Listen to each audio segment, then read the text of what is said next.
Hello दोस्तों, स्वागत है आप सबों का आपके अपने YouTube channel success commerce classes में। आज के वीडियो में हम लोग क्लास 12 बीएसटी के चैप्टर 10 को करेंगे। इससे पिछले वीडियो में हमने चैप्टर नंबर 9 तक कर लिया था। तो चलिए स्टार्ट करते हैं। चैप्टर नंबर 10, चैप्टर का नाम है वित्तीय बाजार यानी फाइनेंशियल मार्केट। ठीक है, तो ये शॉर्ट टाइप का हम लोग क्वेश्चन करेंगे इस चैप्टर का। काफ़ी इंपॉर्टेंट क्वेश्चन है ये सब। पहला क्वेश्चन है वित्तीय बाजार क्या है। ठीक है, चैप्टर का जैसे कि नाम है वित्तीय बाजार, तो वित्तीय बाजार क्या है। तो वित्तीय बाजार वह बाजार है जिसमें अंश, ऋण पत्र, बॉन्ड का क्रय विक्रय किया जाता है। यानी वित्तीय बाजार उस बाजार को कहेंगे जहां शेयर, डिबेंचर का खरीद बिक्री किया जाता है। यह क्रय विक्रय एक विशेष स्थान पर किया जाता है। ये जो शेयर, डिबेंचर सबका क्रय विक्रय एक स्पेशल स्थान पर किया जाता है जिसे स्टॉक एक्सचेंज या शेयर मार्केट कहते हैं। तो वित्तीय बाजार उस बाजार को कहेंगे जिसमें शेयर, डिबेंचर और प्रतिभूति का क्रय विक्रय होता है। ठीक है, चलिए नेक्स्ट क्वेश्चन समझते हैं।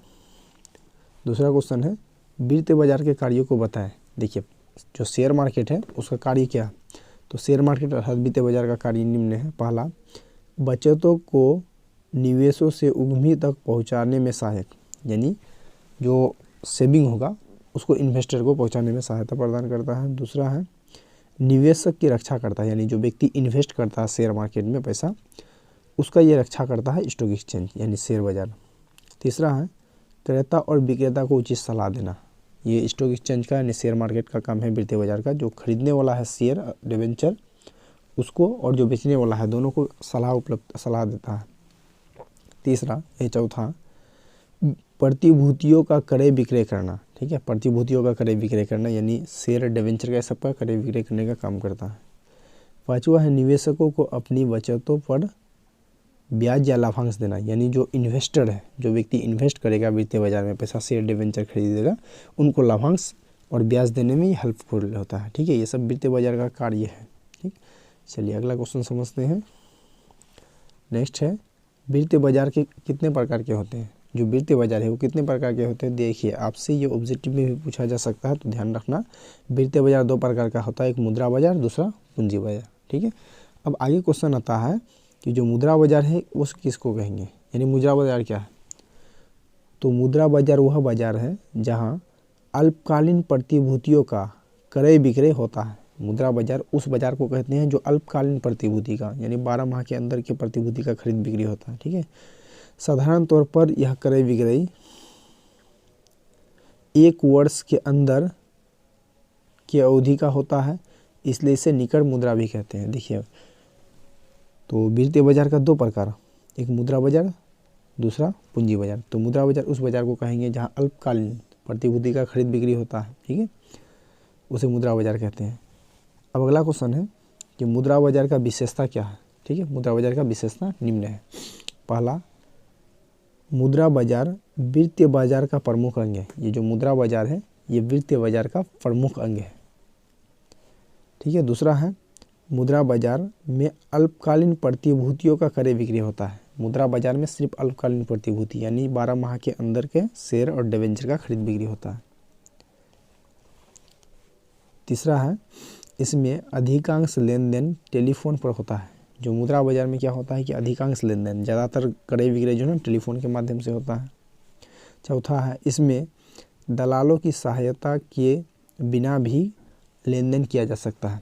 मुद्रा बाजार में दलाल के बगैर भी शेयर अथवा डिबेंचर का खरीद बिक्री किया जाता है। ठीक है, पाँचवा नंबर है मुद्रा बाजार अनेक उप बाजारों का समूह। मुद्रा बाजार जो होते हैं बहुत सारे बाजारों का ये समूह होता है। छठा क्वेश्चन है मुद्रा बाजार के महत्व बताएं। मुद्रा बाजार का आपसे पूछे महत्व अथवा लाभ पूछे, क्या है, निम्न है। पहला, मुद्रा बाजार अल्पकालीन निवेश के अच्छे अवसर प्रदान करते हैं। देखो, मुद्रा बाजार जो होता है अल्पकालीन इन्वेस्टर को, जो व्यक्ति 12 माह के कम समय के लिए इन्वेस्ट करना चाहते हैं, तो उन लोग को एक अवसर प्रदान करता है। दूसरा, इसमें अधिक तरलता पाई जाती है क्योंकि इसे शीघ्रता से नकद में बदला जा सकता है। देखिए, अल्पकालीन मुद्रा बाजार में तरलता काफ़ी ज़्यादा पाया जाता है। तीसरा पॉइंट है मुद्रा बाजार में जारी किए गए प्रतिभूति अधिक सुरक्षित होते हैं। मुद्रा बाजार में जो भी प्रतिभूति जारी करता है कंपनी वाला, या जो खरीदना चाहता है वो काफ़ी सुरक्षित होते हैं। चौथा है, यह सरकार, बैंक, उद्योगपति को भी अल्पकालीन वित्त की व्यवस्था करने में सहायता प्रदान करता है। यह जो है कोई बैंक को या फिर उद्योगपति को अल्पकालीन वित्त, शॉर्ट टर्म लोन उपलब्ध करने में हेल्प करता है। पांचवा पॉइंट है, मुद्रा बाजार देश के केंद्रीय बैंकों की मौद्रिक नीति को क्रियान्वित करती है। मुद्रा बाजार देश का जो केंद्रीय बैंक है RBI, उनको उनकी नीति को, उनके नियम कानून को क्रियान्वित करती है। ठीक है। नेक्स्ट क्वेश्चन है 7 नंबर, भारतीय मुद्रा बाजार की समस्या अथवा दोषों को बताया। भारतीय मुद्रा बाजार का समस्या क्या है, दोष क्या है, बताया। तो भारतीय मुद्रा बाजार की समस्या अथवा दोष निम्न है। पहला, संगठन का अभाव है। भारतीय मुद्रा बाजार का समस्या क्या है, इसमें संगठन का अभाव है। दूसरा, ब्याज दरों में भिन्नता, ब्याज दर अलग अलग है। तीसरा, विकसित बिल बाजार का अभाव। ठीक है। उसके बाद चौथा, पूंजी का अभाव, पूंजी का अभाव है यहाँ। ठीक है, भारतीय मुद्रा बाजार में पूंजी का अभाव है। उसके बाद पांचवा, विदेशी व्यवस्था का अपूर्ण विकास, विदेशी व्यवस्था जो है ना यहाँ कम है। नेक्स्ट क्वेश्चन है, पूंजी बाजार क्या है। काफ़ी इंपॉर्टेंट क्वेश्चन है, एग्जाम में आ चुका है। पूंजी बाजार से आशय ऐसे बाजार से है जिसमें दीर्घकालीन प्रतिभूतियों का क्रय विक्रय किया जाता है। देखिए, पहले पढ़े वित्तीय बाजार का 2 प्रकार, मुद्रा बाजार और पूंजी बाजार। मुद्रा बाजार उस बाजार को कहते हैं जिसमें अल्पकालीन प्रतिभूति का खरीद बिक्री होता है। तो उसका ऑपोजिट पूंजी बाजार उस बाजार को कहेंगे जहाँ दीर्घकालीन संपत्ति का खरीद बिक्री किया जाता है। यह बाजार दीर्घकालीन वित्तीय आवश्यकताओं को पूरा करने में सहायता प्रदान करता है। ठीक है, ये पूंजी बाजार दीर्घकालीन वित्तीय आवश्यकताओं को पूरा करने में हेल्प करता है। इसमें मुख्यतः अंशों और ऋण पत्रों का क्रय विक्रय किया जाता है। पूंजी बाजार में क्या होता है कि खासतौर पर दीर्घकालीन संपत्ति का खरीद बिक्री होता है, जैसे शेयर, डिबेंचर, इस सब का खरीद बिक्री होता है। अगला क्वेश्चन है 9, पूंजी बाजार की प्रकृति अथवा विशेषता बताया। पूंजी बाजार की प्रकृति या विशेषता क्या है, तो निम्न है। 1 नंबर, पूंजी बाजार वित्तीय बाजार का एक प्रमुख अंग है। पूंजी बाजार जो है वो वित्तीय बाजार का एक प्रमुख अंग है, यानी वित्तीय बाजार का एक ब्रांचेज है। दूसरा है, पूंजी बाजार में दीर्घकालीन प्रतिभूतियों का क्रय विक्रय किया जाता है। पूंजी बाजार में दीर्घकालीन, पूंजी बाजार जो है दीर्घकालीन 10 साल 20 साल के लिए संपत्ति का खरीद बिक्री किया जाता है। तीसरा पॉइंट है, इसमें दलालों के माध्यम से प्रतिभूति का क्रय विक्रय किया जाता है। देखिए, अगर मुद्रा बाजार है तो इसमें दलाल के माध्यम से नहीं बल्कि डायरेक्ट शेयर अथवा डिबेंचर का खरीद बिक्री किया जाएगा। लेकिन अगर पूंजी बाजार है तो इसमें दलालों के माध्यम से शेयर अथवा डिबेंचर का क्रय विक्रय किया जाता है। अगला है, यह पूंजी निर्माण में सहायक होता है। पूंजी बाजार कंपनी के लिए या संस्था के लिए पूंजी निर्माण में सहायता प्रदान करता है। पांचवा है, तरलता में सहायक, तो ये पूंजी बाजार जो है तरलता में सहायता प्रदान करता है। चलिए उसके बाद नेक्स्ट क्वेश्चन समझते हैं। पूंजी बाजार कितने प्रकार के होते हैं। देखिए, पूंजी बाजार जो है ना बेसिकली ये 2 ही प्रकार का होता है, प्राथमिक बाजार और गौण बाजार। ठीक, पूंजी बाजार 2 प्रकार का ऑब्जेक्टिव में भी पूछा जा सकता है। तो पूंजी बाजार 2 प्रकार, प्राथमिक बाजार और गौण बाजार। अब क्वेश्चन देखते हैं, प्राथमिक बाजार क्या है। तो प्राथमिक बाजार से आशय उस बाजार से है जिसमें दीर्घकालीन पूंजी एकत्रित करने के उद्देश्य से अंशों, ऋण पत्रों, अन्य प्रतिभूतियों का पहली बार बेचा जाता है। देखिए, प्राथमिक बाजार उस बाजार को कहेंगे जिसमें कोई भी कंपनी दीर्घकालीन पूंजी उपलब्ध करने के लिए नया शेयर बेचता है और नया डिबेंचर बेचता है, यानी पहली बार। इसलिए प्राथमिक बाजार को नव निर्गमन बाजार भी कहते हैं। देखिए, प्राथमिक बाजार वह बाजार कहलाता है जिसमें नए नए शेयर अथवा डिबेंचर को बेचा जाता है। ठीक है, पुराना नहीं। जैसे मान लो कि किसी व्यक्ति को शेयर हम बेचे, अब इसे जब्त कर लिए, फिर से उसको प्राथमिक बाजार में नहीं बेचेंगे। मतलब नया नया कोई कंपनी स्टार्ट करता है और अपना शेयर बेचना चाहता है, तो ऐसे बाजार को हम लोग प्राथमिक बाजार कहते हैं जहाँ शेयर बेचेगा। नेक्स्ट क्वेश्चन है, प्राथमिक बाजार की विशेषता बताएं। प्राथमिक बाजार का विशेषता क्या, खासियत क्या है, निम्न है। पहला, नवीन निर्गमनों से संबंधित। देखिए, प्राथमिक बाजार में क्या होता है, नया नया शेयर और डिबेंचर बिकता है, इसलिए इसको कह सकते हैं कि नवीन निर्गमनों से ये क्या है, संबंधित है।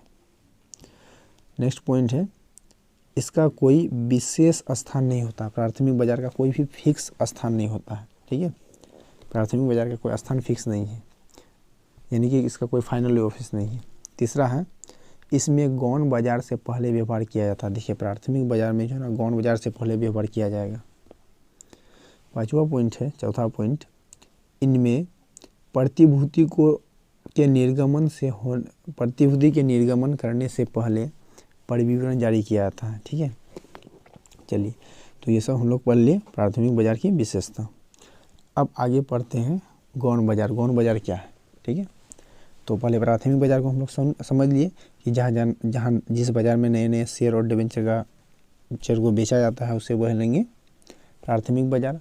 और जहाँ पुराना शेयर अथवा डिबेंचर बिका जाएगा, ठीक है, जैसे मान लो किसी व्यक्ति को 1000 शेयर बेच दिए, फिर से उसे जब्त कर लिए, फिर से उसको बेचने जाएंगे तो प्राथमिक बाजार में नहीं बल्कि गौण बाजार में जाना होगा। तो गौण बाजार से आशय उस बाजार से है जहाँ पूर्व निर्गमित मतलब पहले बेचा गया, ठीक है, प्रतिभूतियों का मतलब शेयर डिबेंचर का विक्रय होता है।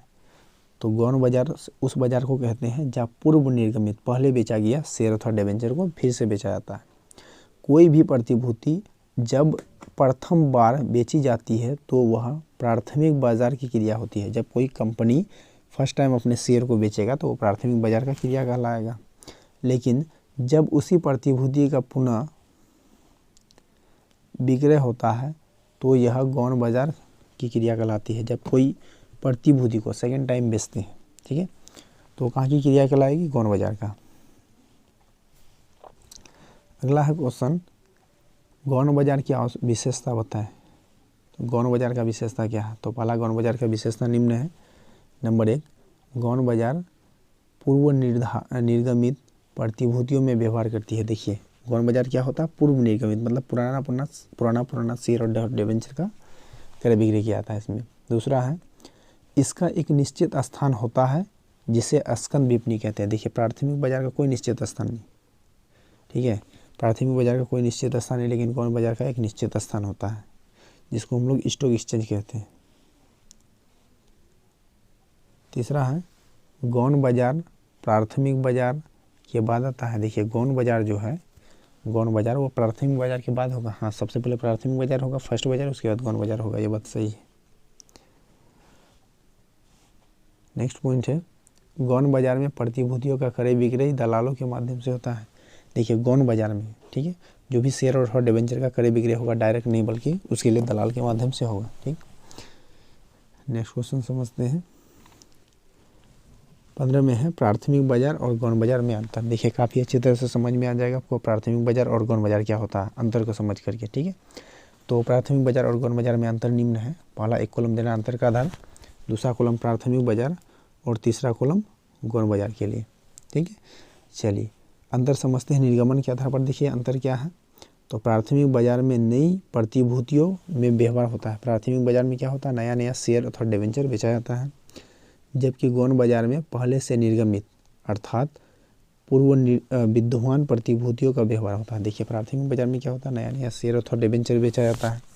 वहीं जबकि गौण बाजार का बात करें तो वहाँ पूर्व निर्गमित पहले बेचा गया शेयर अथवा डिबेंचर को फिर से बेचा जाता है। ये एक अंतर हो गया निर्गमन के आधार पर। दूसरा अंतर हम लोग समझते हैं क्रय विक्रय के आधार पर। क्रय विक्रय, ठीक है, इसमें केवल नवीन प्रतिभूतियों का क्रय होता है। प्राथमिक बाजार में क्या होता है? केवल नया नया शेयर का खरीद बिक्री होता है, जबकि इसमें विद्यमान प्रतिभूतियों का क्रय विक्रय होता है। देखिए प्राथमिक बाजार में सिर्फ नया नया शेयर और डिबेंचर बेचने वाले व्यक्ति का एंट्री होगा, जबकि गौण बाजार में कोई भी व्यक्ति एंट्री कर सकता है। आगे समझते हैं स्थान विशेष के आधार पर अंतर। तो प्राथमिक बाजार का कोई निश्चित विशेष स्थान नहीं होता है। प्राथमिक बाजार का कोई भी फिक्स स्थान नहीं होता है, जबकि वित्तीय बाजार या गौण बाजार निश्चित स्थान में होता है ये। ठीक, चलिए अगला समझते हैं अवधि के आधार पर अंतर। देखिए प्राथमिक बाजार में निवेश दीर्घकालीन अवधि का होता है। प्राथमिक बाजार में जो इन्वेस्ट करना चाहेगा वो दीर्घकालीन मतलब 1 साल से ज़्यादा समय के लिए, जबकि गौण बाजार में निवेश अल्पकालीन, मध्यकालीन, दीर्घकालीन तीनों अवधि के लिए होता है। गौण बाजार में क्या होता है कि इन्वेस्टमेंट अल्पकालीन के लिए कर सकते हैं, मध्यकालीन के लिए और दीर्घकालीन के लिए कर सकते हैं। अगला है, चलिए उद्देश्य के आधार पर हो गया। नेक्स्ट है कार्य का व्यवहार का क्रम। तो इसमें व्यवहार गौण बाजार से पहले होता है, इसमें व्यवहार प्राथमिक बाजार के बाद होता है। यानी व्यवहार का क्रम अगर देखा जाए तो प्राथमिक बाजार में सबसे पहले व्यवहार का क्रम होता है और गौण बाजार में इसके बाद ही होता है। नेक्स्ट क्वेश्चन है पूंजी बाजार के महत्व बताए। देखिए पूंजी बाजार फाइनेंशियल मार्केटिंग के प्रॉफिट क्या है, तो पहला है देश के औद्योगिक विकास में सहायक। देश का जो औद्योगिक विकास है, छोटा मोटा जो बिजनेस धंधा है उसका विकास में यह बाधा पड़ेगा, प्राथमिक बाजार का ये महत्व है। ठीक है। दूसरा है पूंजी निर्माण में वृद्धि। प्राथमिक बाजार क्या करता है, पूंजी निर्माण में वृद्धि करता है। तीसरा पूंजी बाजार विदेशी बाजार को आकर्षित करता है। जो पूंजी बाजार है वो विदेशी बाजार को क्या करता है, अपनी ओर आकर्षित कर लेता है। अगला है प्रतिभूतियों को बदलना। अगला अंतर का आधार है इसका प्रतिभूतियों को बदलना। फिर नेक्स्ट है प्रतिभूतियों में तरलता। ठीक है, प्रतिभूति में बदलता तरलता। नेक्स्ट क्वेश्चन है पूंजी बाजार तथा मुद्रा बाजार में अंतर बताएं। पूंजी बाजार और मुद्रा बाजार में अंतर क्या है। ठीक है, इसका डेफिनेशन हम लोग पढ़े थे, ठीक समझिए और एक बार। अंतर का आधार पूंजी बाजार और मुद्रा बाजार। देखिए अर्थ पूंजी बाजार से आशय उस बाजार से है जिसमें दीर्घकालीन प्रतिभूतियों का क्रय विक्रय किया जाता था। ठीक है, पूंजी बाजार से आशय उस बाजार से पूंजी बाजार उस बाजार को कहेंगे जिसमें दीर्घकालीन प्रतिभूति का खरीद बिक्री होगा। ठीक है, जहाँ दीर्घकालीन प्रतिभूति का खरीद बिक्री होता है वो पूंजी बाजार। नेक्स्ट क्वेश्चन है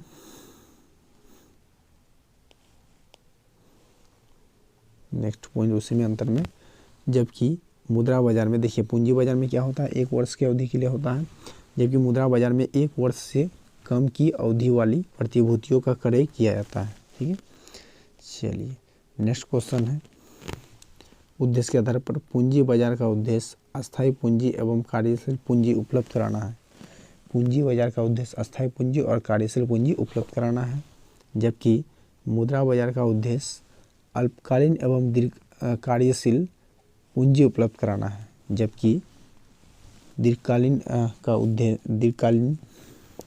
ठीक है का उद्देश्य अल्पकालीन एवं कार्यशील पूंजी उपलब्ध कराना है। ठीक है, तो इस प्रकार से कह सकते हैं कि जो पूंजी बाजार है इसका उद्देश्य अल्पकालीन दीर्घकालीन उपलब्ध कराना होता है और मुद्रा बाजार का उद्देश्य दीर्घकालीन ऋण उपलब्ध कराना होता है। ठीक है, चलिए नेक्स्ट क्वेश्चन समझते हैं। चलिए अगला क्वेश्चन है स्कंद विपणि क्या है। स्कंद विपणि मतलब स्टॉक एक्सचेंज यानी शेयर मार्केट। शेयर मार्केट किसको कहेंगे, तो यहाँ देखिए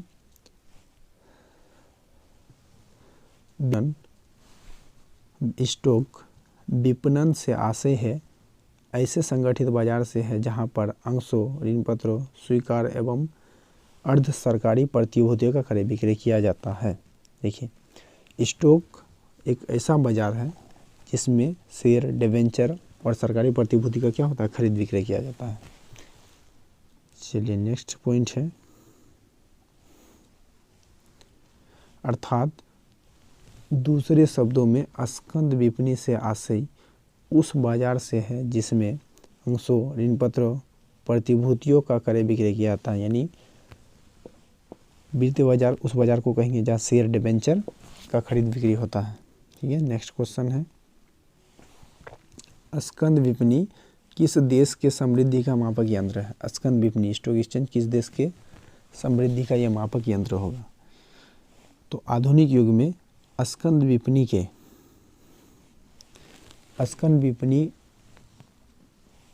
किसी देश के पूंजी बाजार एवं महत्वपूर्ण अंग माना जाता है। देखिए स्कंद विपणि को किसी दूसरे देश का पूंजी बाजार और महत्वपूर्ण अंग माना जाता है। यह देश के पूंजी प्रवाह के लिए महत्वपूर्ण कार्य करती है। ठीक है, पूंजी बाजार देश के पूंजी प्रवाह के लिए रुपया का आना और जाना नोट करने में सहायता प्रदान करता है। स्कंद विपणि की छोटी है यही देश है। ठीक है, अब आप लोग इसको पढ़ लीजिएगा अपने से। देखिए नेक्स्ट पॉइंट स्कंद विपणि। देखिए राइटिंग का थोड़ा प्रॉब्लम नहीं है बल्कि दोनों तरफ जग गया है ना, इस वजह से थोड़ा प्रॉब्लम हो रहा है पढ़ने में। तो स्कंद विपणि के कार्य निम्न है। पहला पूंजी में तरलता गतिशीलता प्रदान करना, पूंजी में तरलता और गतिशीलता प्रदान करना, ये स्कंद विपणी का कार्य है। दूसरा कार्य है स्कंद विपणी का प्रतिभूतियों का उचित मूल्यांकन करना, जो भी एसेट लायबिलिटी लिखा हुआ है उसका फिर से दाम लगाया, सही लगाना। तीसरा है पूंजी निर्माण में सहायता प्रदान करना, ठीक है। उसके बाद चौथा है बचतों को गतिशीलता प्रदान करना, यानी जो भी बचतों को गतिशीलता प्रदान करना। छठा है प्रतिभूतियों को निर्यात करने वाले संस्थानों अथवा विनियोजन के बीच मध्यस्थ का कार्य करता है, ठीक है। प्रतिभूति के निर्गमन पर अगर शेयर या डिबेंचर जारी कर देते हैं तो प्रतिभूति के निर्गमन करने वाले संस्थानों तथा विनियोजकों के बीच मध्यस्थ स्थापित होता है। चलिए नेक्स्ट क्वेश्चन है, भारत के स्टॉक एक्सचेंज या शेयर मार्केट के नाम बताइए। देखिए भारत में जो है कुल मिलाकर के 24 स्टॉक एक्सचेंज या शेयर मार्केट है, उसका नाम बताइए। देखिए पहला हो गया मुंबई स्टॉक एक्सचेंज, मुंबई याद रखना, ठीक है। उसके बाद नेशनल स्टॉक एक्सचेंज, ठीक है, राष्ट्रीय नेशनल स्टॉक एक्सचेंज। उसके बाद तीसरा है over the counter exchange of India, over the counter exchange of India, ठीक है, over the counter exchange of India, ये भी स्टॉक एक्सचेंज का नाम है। नेक्स्ट है कोलकाता स्टॉक एक्सचेंज, ये भी स्टॉक एक्सचेंज का नाम है। दिल्ली स्टॉक एक्सचेंज का नाम है। चेन्नई, अहमदाबाद, हैदराबाद, बेंगलोर, इंदौर, उसके बाद बड़ौदा, ये सब जो है आपका स्टॉक एक्सचेंज के, ठीक है, स्टॉक एक्सचेंज कुल मिलाकर के ये आपके पास 54 स्टॉक एक्सचेंज है, ठीक है। चलिए उसके बाद यहाँ 2 है, वहाँ तो था, इसके साथ से यहाँ छूट गया है, तो इसमें दिया है 23 नंबर में राजकोट स्टॉक एक्सचेंज, ठीक है, राजकोट स्टॉक एक्सचेंज, ये स्टॉक एक्सचेंज का नाम है। चौथा है कैपिटल स्टॉक एक्सचेंज, ये भी स्टॉक एक्सचेंज का नाम है। तो इस तरह से 24 में से कुछ 5 स्टॉक एक्सचेंज का नाम याद रखना है आपको। नेक्स्ट क्वेश्चन है सेबी क्या है, ठीक है। सेबी SEBI, सेबी का पूरा नाम क्या होता है? एस से सिक्योरिटी, एंड ई से एक्सचेंज, बी से बॉन्ड, आई से ऑफ इंडिया, यानी security exchange board of India, ठीक है, इसका मीनिंग होता है सेबी। अब आगे समझते हैं कि यह प्रतिभूतियों के व्यवसाय में निवेश की सुरक्षा करने, देश भर में फैली हुई स्कंद विपणी के कामकाज की देखभाल करने के लिए एवं उन पर प्रभावी नियंत्रण स्थापित करने के उद्देश्य से भारतीय प्रतिभूति एवं विनिमय बोर्ड की स्थापना की गई। इसे सेबी के नाम से जाना जाता है। देखिए समझिएगा, क्वेश्चन था कि सेबी का पूरा नाम क्या था, तो सेबी का पूरा नाम security exchange board of India था, ठीक है। सेबी क्या है, तो security exchange board of India है, ठीक। यह प्रतिभूतियों के व्यवसाय में निवेशकों की सुरक्षा करने एवं देश के फैली हुई स्कंद विपणी के लिए कामकाज का देखभाल करने एवं उन पर प्रभावी नियंत्रण स्थापित करने के उद्देश्य से भारतीय प्रतिभूति विनिमय बोर्ड की स्थापना की गई। इसे सेबी के नाम से ही जाना जाता है, ठीक है। चलिए नेक्स्ट क्वेश्चन समझते हैं। सेबी के कार्य को बताएं। सेबी का क्या कार्य है, तो कार्य निम्न है। पहला, निवेशकों के हितों की रक्षा करना, जो इन्वेस्टर हैं उनके हितों का रक्षा करना, उनकी भलाई के लिए काम करना। दूसरा है निवेशकों को शिक्षित करना, जो इन्वेस्टर है, जो व्यक्ति इन्वेस्ट करना चाहता है शेयर डिबेंचर में, तो उसको शिक्षित करना, थोड़ा जानकारी देना। देखिए चौथा है स्कंद विपणी के कार्य पर नियंत्रण रखना, स्टॉक एक्सचेंज के कार्य जो है इस पर नियंत्रण रखता है। चौथा है दलालों उप दलालों का पंजीयन करना, जो दलाल वगैरह है उसका पंजीयन करा देंगे, रजिस्टर करा देंगे। पांचवा है स्कंद विपणी के लिए निर्यात और निगम बनाना और लागू हो गया था, ठीक है।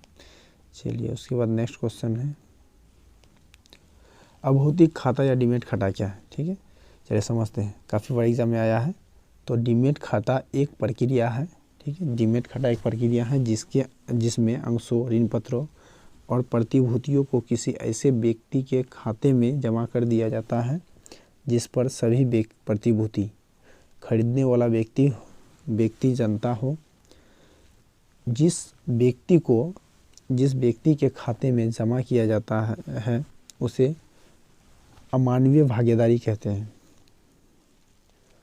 अब प्रतिभूति बेचने वाला व्यक्ति कम करने वाले व्यक्ति को कंप्यूटर या इलेक्ट्रॉनिक के माध्यम से प्रतिभूति दिखाकर प्रतिभूति का क्रय विक्रय किया जा सकता है। इस प्रकार से प्रतिभूति को क्रय विक्रय करने की प्रक्रिया को डीमैट खाता कहते हैं। देखिए डीमैट खाता क्या होता है, इसमें माल खरीदने वाला और बेचने वाला व्यक्ति एक दूसरे से परामर्श करके जो प्राइस है वो किसी दूसरे व्यक्ति का अकाउंट में ट्रांसफ़र करके रखता है, फिर वहाँ से पैसा निकाल करके शेयर अथवा डिबेंचर खरीदने में खर्च कर देता है। इसको बोलेंगे डीमैट खाता।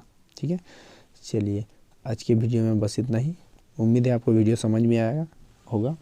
वीडियो अच्छा लगे तो लाइक शेयर और कमेंट ज़रूर करें। Thanks for watching.